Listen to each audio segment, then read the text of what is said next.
Olá, Igreja Batista, Missão de Paz, glória a Deus, coisa boa estarmos aqui e hoje fazendo uma nova experiência. Nós estamos tentando fazer as nossas gravações aqui dentro do nosso templo.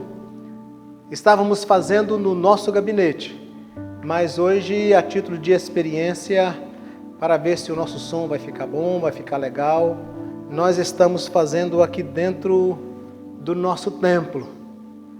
Ok, queridos? E eu gostaria de dizer aos irmãos que continue em oração por nós, continue em oração por esta igreja, aquela corrente, aquela campanha de oração. Você dobra os seus joelhos aí na sua casa e você ore e você interceda pela nossa cidade, pelo nosso Brasil, interceda com toda a intensidade pelo mundo, querido.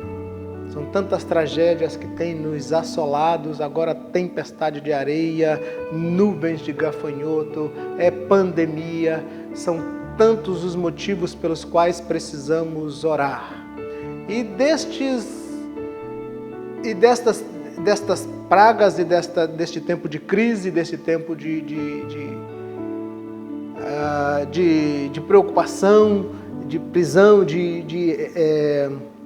onde estamos socialmente afastados uns dos outros, surgem muitos argumentos. E muitos dizem que isso é o princípio de dores, que isso é o fim do mundo, Jesus está voltando.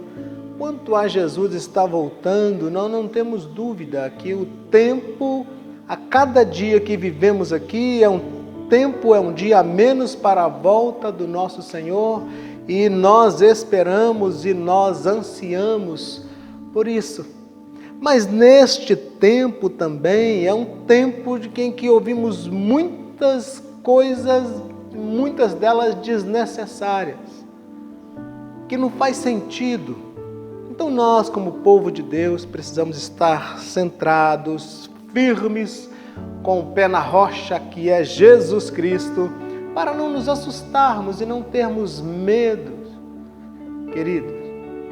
Porque, como eu já disse para os irmãos e vou dizer por muitas vezes, a nossa esperança não é aqui. Paulo, escrevendo à igreja de Coríntios, ele falou: nós não esperamos em Cristo só nesta vida, esperamos em Cristo numa outra vida totalmente outra. Esperamos dele viver com ele aqui para estarmos com ele lá. Vivermos aqui com ele para passarmos a eternidade na glória com o nosso Deus. Então ouve-se muitas coisas. E quanto mais o tempo passa, mais o coração aperta, mais a preocupação aguça. Pensa-se em ficar até o final do ano sem um culto, ou 2 anos, ou então até surgir a vacina para esta pandemia. Então o tempo realmente é de muita aflição, mas a palavra de Deus para nós neste tempo é: acalma, aquieta-te, saiba que eu sou Deus. Amém, queridos? É o nosso Deus que nos dá o descanso, que coloca o consolo em nosso coração e vai tirando de nós as nossas angústias e os nossos anseios, porque a ansiedade não resolve. Só Cristo pode resolver. Amém, queridos? Então, diante de tudo isso, o nosso prefeito ele fez um comentário, e deste comentário surgiu vários repórteres, alguns comentaristas, falando mal do prefeito pela sua colocação. E ontem, assistindo o jornal, um dos repórteres disse, até um pré-candidato a prefeito, disse que o prefeito lavou as suas mãos. Queridos, eu não estou querendo falar de política de A, ou política de B, ou política de C. Mas o prefeito disse que agora o decreto está aí, as pessoas não estão observando o decreto, as pessoas estão fazendo as suas reuniões, que ele havia sido convidado para um churrasco, que as pessoas não estão nem aí. Então ele disse, em outras palavras, se a pessoa quiser morrer, vai morrer, está procurando a morte. muitas pessoas sem máscaras na rua e aquela coisa toda. E ele até citou um exemplo assim, que se uma pessoa sobe no pico do Ibituruna, na tentativa de fazer um salto, ele precisa levar os seus equipamentos de segurança, seja ele a asa delta, ou o parapente, ou o paraglider, mas a pessoa precisa pular com este equipamento, que se ele pular sem, ele vai morrer. Ele estava fazendo alusão à pandemia, que se a pessoa temar e sair sem as devidas precauções, principalmente a máscara, o álcool gel, não aglomerar, não ir para as lojas, está procurando a morte. Em outras palavras, ele disse isso, que se a pessoa agora quiser reunir, pode reunir, se quiser confraternizar, pode confraternizar, mas sabendo disso, sabendo do risco de vida. Em outras palavras, uma frase que eu tirei deste comentário do prefeito e dos muitos outros comentários que surgiram, de que o prefeito lavou as mãos e agora é cada um para si e Deus para todos. Eu tirei uma frase muito interessante desse pensamento do prefeito, que é: você é responsável por você. Na minha visão, o que o prefeito quis dizer é isso. Ele não quer que ninguém morra, mas ele quis dizer que você é responsável por você. E eu entendo que isto é verdade. Não sou favorável às palavras do prefeito, que diz que se você quiser reunir, você reúne. Eu acho que ele excedeu um pouco aí na sua linha de pensar, que poderia ter ponderado essas palavras, não tinha necessidade de sair, mas pronto, saiu e gerou um certo mal-estar em muita gente. Em mim não, querido, que nós precisamos procurar entender o ponto de vista da pessoa e se faz sentido. E a frase que eu tirei para mim da palavra do prefeito é: você é o único responsável por você. E isto, amados, é uma grande verdade. Eu sou o responsável por mim e você é o responsável por você também. Se você não quiser se cuidar, ninguém vai cuidar de você para você mesmo. O grande interessado em seu bem-estar é você, querido. É você, meu amigo que nos assiste, é você, meu irmão, é você, minha irmã. Você é o responsável. E que se você não se cuidar, você vai ficar doente. Se você não vigiar, você vai ficar doente. Não é questão de falta de fé, queridos, é questão de prudência, é questão de abrir os olhos. O próprio Jesus disse para Satanás: não tente a Deus. Quando o diabo disse: pula daqui do monte, que aos teus anjos vai dar ordem a teu respeito e vai te segurar e vai te guardar e nada de mal vai te acontecer. Jesus virou para Satanás e disse: olha, também está escrito, não tentarás o Senhor teu Deus.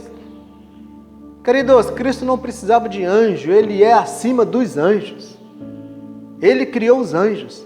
Ele poderia ter pulado? Poderia, mas Ele deixou bem claro: na minha humanidade eu digo a vocês, não tente ao Senhor teu Deus. Então, queridos, vamos vigiar, vamos ponderar, seja um responsável por você mesmo. Não brinque com coisa séria. E pensando nisso, eu tenho aqui, tem na Bíblia a história de um homem que você conhece, mas é um homem que nos ensina, que nos mostra que ele era responsável por ele mesmo, preocupava com ele mesmo e não abriu mão daquilo que ele queria. Essa história está em João, no capítulo 5, versículo de número 1 até o versículo de número 9. Você conhece essa história, querido? É uma história para você que é leitor da palavra, para você que faz o uso da Bíblia constantemente. Você conhece essa história. É a história a cura do paralítico. Um homem que estava na beira do tanque há 38 anos. E Jesus chega naquele lugar e faz a seguinte pergunta para ele, em João, no capítulo 5, versículo de número 6. Jesus viu o homem deitado e, sabendo que fazia todo esse tempo que ele estava doente, perguntou: você quer ser curado? Você quer ser curado? A cura do paralítico do tanque de Betesda, aquele homem estava ali há 38 anos. Tem aqui algumas observações a respeito daquele homem. Este homem que me inspira e me ensina e nos mostra a responsabilidade dele para com ele mesmo. Não sabemos o nome daquele homem, não sabemos da família daquele homem, não sabemos a origem daquele homem, não sabemos nada sobre os seus amigos. Era um homem que tinha uma história de vida, mas a sua história de vida não interessava a ninguém. Era só mais um grão de areia na existência. Era um homem literalmente só. Ele disse para Jesus assim: eu não tenho ninguém. É um homem abandonado. É um grão de areia diante da existência, ou seja, um nada, querido. Mas aquele homem é interessante, é a história deste homem. Mesmo ele sendo um grão de areia na existência, mesmo ele não tendo ninguém, como ele disse que não tinha ninguém, ele estava ali há 38 anos. Pare e pense, querido. Ele sabia que ele precisava estar ali. Ele estava no tanque de Betesda. E tanque de Betesda significa casa da misericórdia. E um belo dia, entrou pela porta das ovelhas o sumo pastor e foi direto àquele homem. E disse para aquele homem assim: você quer ser curado? E ele disse: ninguém me põe no tanque. Ninguém me joga ali quando a água é aquecida, quando a água é agitada, ninguém me joga ali. E Jesus curou aquele homem. Disse a ele: toma o teu leito e anda, e vai embora. Mas sabe, queridos, o que me chama a atenção, neste texto, o que me chama a atenção, na história deste homem, é o fato de que ele ficou ali à espera por 38 anos. Alguns dizem que ele não esteve ali o tempo todo, mas a Bíblia diz que ele estava ali há 38 anos, na beira daquele tanque, à espera do movimento. Ele estava ali no lugar certo, na casa da misericórdia, esperando o mover das águas. Aprendemos com este homem esta grande verdade, de que eu preciso ser responsável por mim. Quem precisava da cura, querido, era aquele homem. E ele sabia que aquele lugar era o lugar certo. Ele sabia que aquele lugar era o lugar certo. E ele sabia do seu maior desejo. Precisamos entender, querido, o nosso lugar. Precisamos não perder o nosso foco. Preciso entender que eu sou o responsável por mim e sou o responsável pelo meu milagre. Precisamos entender esta grande verdade. Não perder a esperança. Não perder a esperança. Aprendo isto com este homem também. Ele sabia o lugar certo.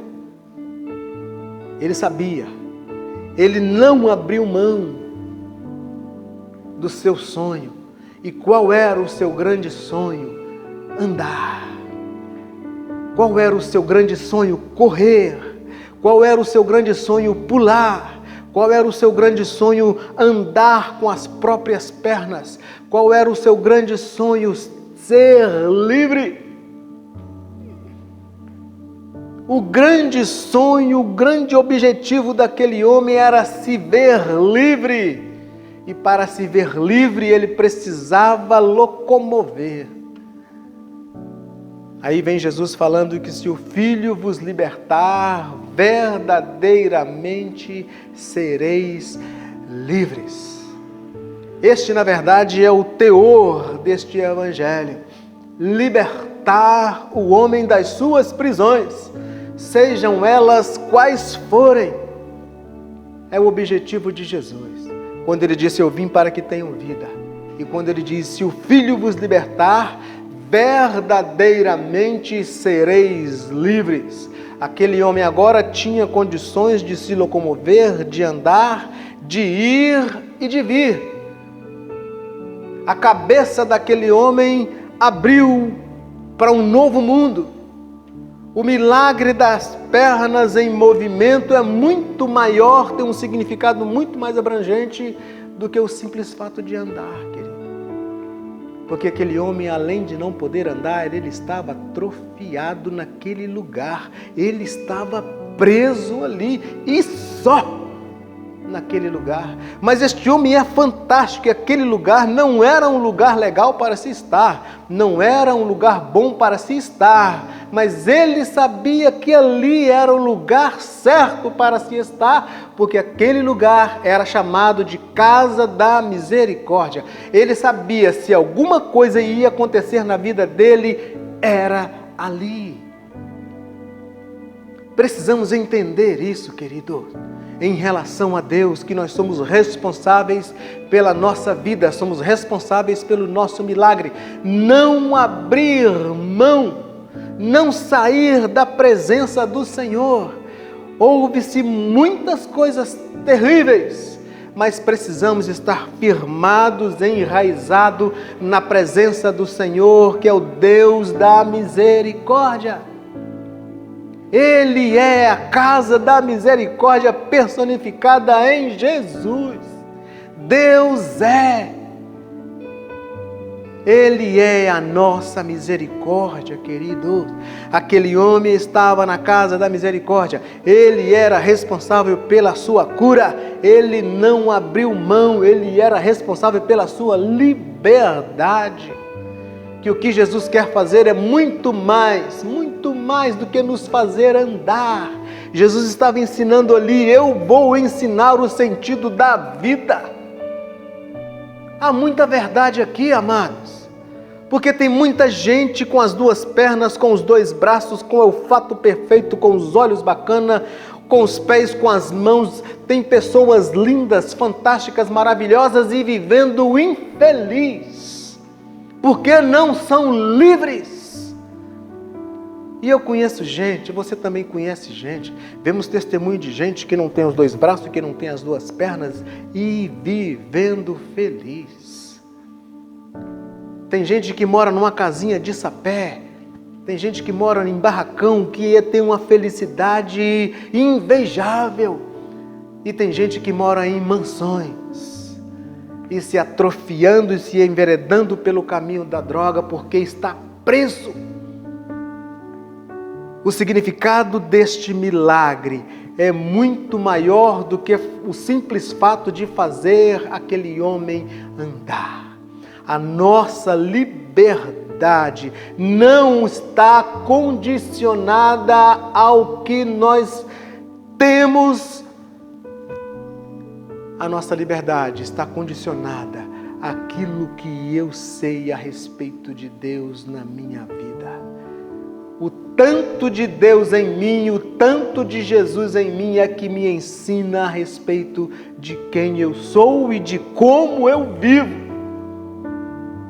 Porque Ele é o nosso respirar, Ele é o nosso viver. E na casa da misericórdia, queridos, na presença do Senhor, há liberdade. A tristeza, querido, ela precisa saltar de alegria na presença do nosso Deus. No lugar certo, em um lugar chamado Casa da Misericórdia. Aquele homem sabia que ele era responsável por ele, não podia perder a esperança e não podia sair daquele lugar, que embora não era um lugar aprazível, mas ele não poderia sair dali. Naquele lugar, querido, havia muita gente doente. Penso eu que aquele lugar não tinha um cheiro muito agradável. Muitos doentes, cancerosos, pessoas com lepra, passavam por ali. Todo tipo de doença estava ali. Feridas abertas estavam ali. Não era um lugar agradável, não era um lugar bom. Talvez lá, querida, a situação que você esteja passando, o lugar que você está não é um lugar bom. O ponto em que você está não é um ponto bom. A atual situação que você está vivendo não é uma situação boa. Mas, queridos, onde você está é o lugar da misericórdia de Deus. Onde você está é a casa da misericórdia de Deus. Você está confinado, você está preso socialmente, você está confinado em casa. Sua casa é o lugar da misericórdia de Deus, é a casa da misericórdia de Deus. O tanque de Betesda está para Deus onde você estiver. Ele se faz presente. Então, queridos, a minha palavra é: você é o único responsável pelo seu milagre. Não perca a esperança. Está difícil? Tá, mas não saia da presença do Senhor.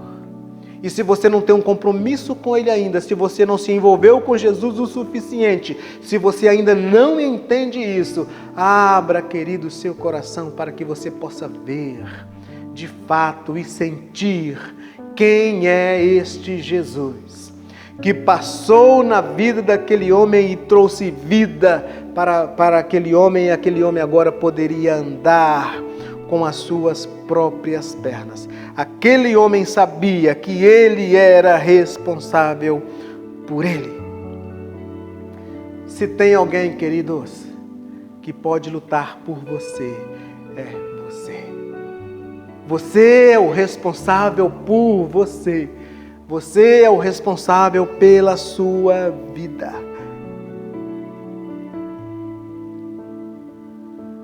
Entra nessa casa e você verá que Deus já lá está.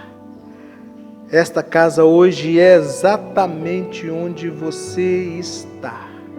A casa da misericórdia é onde você está. Não saia deste lugar chamado misericórdia de Deus. Porque a razão de não sermos consumidos são as suas misericórdias. Atente-se a esta grande verdade, querido. Abrace esta verdade. E no tempo Ele vai passar na sua vida. No tempo certo Ele vai passar, como passou na vida daquele homem. E disse para aquele homem: tome a sua cama e ande. Vá seguir a sua vida. Jesus está passando na sua vida, querido. Não abra mão deste Jesus. Firme-se nesta rocha. Você é o único que pode fazer isso. Você é responsável por você diante de Deus. Que Deus complete essa palavra no seu coração, receba esta palavra no seu coração e que ela produza vida em o nome santo de Jesus. Amém. Glória a Deus.